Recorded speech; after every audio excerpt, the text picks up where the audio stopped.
बिस्मिल्लाहिर्रहमानिर्रहीम। अस्सलामु अलैकुम। हमारे चैनल सीरतुन नबी में आप सबका वेलकम करते हैं। हमारे प्यारे नबी मोहम्मद मुस्तफ़ा सल्लल्लाहु अलैहि वसल्लम के ज़िंदगी के वाक़यात पैदाइश से लेकर वफ़ात तक हम आप सबको वाकिफ़ करवाएंगे। हमारे प्यारे नबी मोहम्मद मुस्तफ़ा सल्लल्लाहु अलैहि वसल्लम के सीरतुन नबी का घरों में पढ़ना और सुनना हमारे घरों में बरकतें राहतें आएंगी। इंशाअल्लाह हमारे घरों से परेशानियाँ और मुसीबतें दूर होगी। आप सबसे गुजारिश है कि हमारे चैनल सीरतुन नबी को सपोर्ट कीजिए और ज़्यादा से ज़्यादा इस वीडियो को उम्मत मुस्लिमा तक पहुँचाइए। बिस्मिल्लाहिर्रहमानिर्रहीम। अस्सलामु अलैकुम।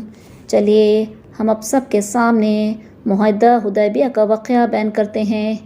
एक रोज़ सुबह के वक्त रसूलुल्लाह सल्लल्लाहु अलैहि वसल्लम मस्जिद नबवी में तशरीफ़ लाए और आपने सहाबा को अपना एक मुबारक ख्वाब सुनाया। रसूलुल्लाह सल्लल्लाहु अलैहि वसल्लम ने ख्वाब देखा था कि आप और आपके सहाबा अमन व खैरियत के साथ मक्के में दाखिल हुए। आपने सहाबा के साथ उम्रह किया और बैतुल्लाह शरीफ का तवाफ़ किया। इसके बाद आपने सहाबा से फरमाया कि आप इस साल उम्रह की नियत से मक्के जाना चाहते हैं। इस खबर से मुसलमानों में खुशी की लहर दौड़ गई, इसलिए कि हिजरत के बाद से उन्होंने अब तक बैतुल्लाह शरीफ की ज़ियारत नहीं की थी।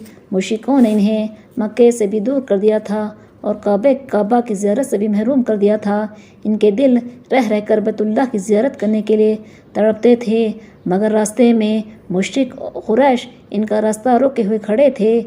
इस वक्त रसूलुल्लाह सल्लल्लाहु अलैहि वसल्लम की ज़बान मुबारक से ये खुशखबरी सुनकर मुसलमानों की खुशी का कोई ठिकाना नहीं रहा और वो समझ गए कि अब इंशाअल्लाह जल्द ही इन्हें अपने इस काबा की ज़ियारत होगी, जिसकी तरफ मुँह करके वो 5 वक्त नमाज़ें पढ़ते हैं।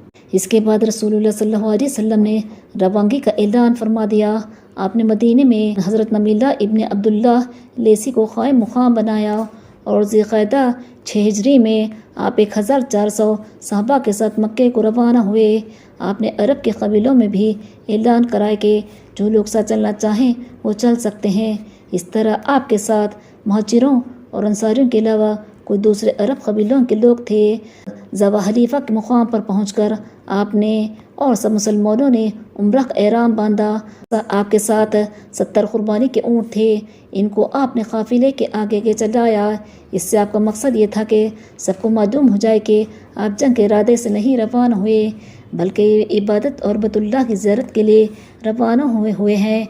इसीलिए इस दफ़ा आपने मुसलमानों को सिर्फ मुसाफिर का हथियार यानी तलवार साथ रखने की इजाज़त दी थी, दूसरा कोई हथियार नहीं लेने दिया था, ताकि मुशरिक आपकी तरफ से मुतमईन हो जाए और आपको मक्के में दाखिल होने की इजाज़त दे दें।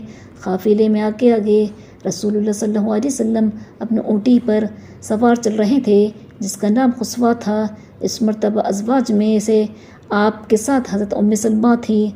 असफ़ान के मुक़ाम पर पहुंचकर काफ़िला ने आराम करने के लिए पड़ाव डाला।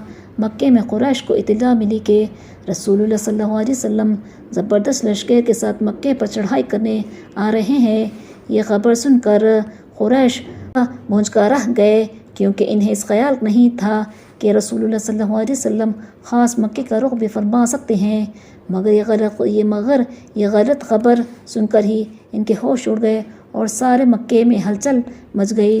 फ़ौरन कुरैशी सरदारों ने जमा होकर राय मशवरा किया और इसके बाद उन्होंने मुसलमानों को मक्के में दाखिल होने से रोकने के लिए अपने घोड़े सवारों का एक लश्कर रवाना किया।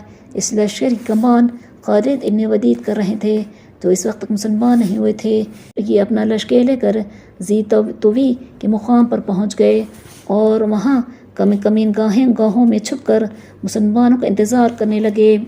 अब हम इस वाक़े को ख़त्म करते हैं। इंशाअल्लाह हम नेक्स्ट वीडियो में इन वाक़यात को बयान करेंगे। अगर हमारी वीडियो आप सबको पसंद आई तो लाइक शेयर करिए और सब्सक्राइब करिए। अल्लाह हाफ़िज़।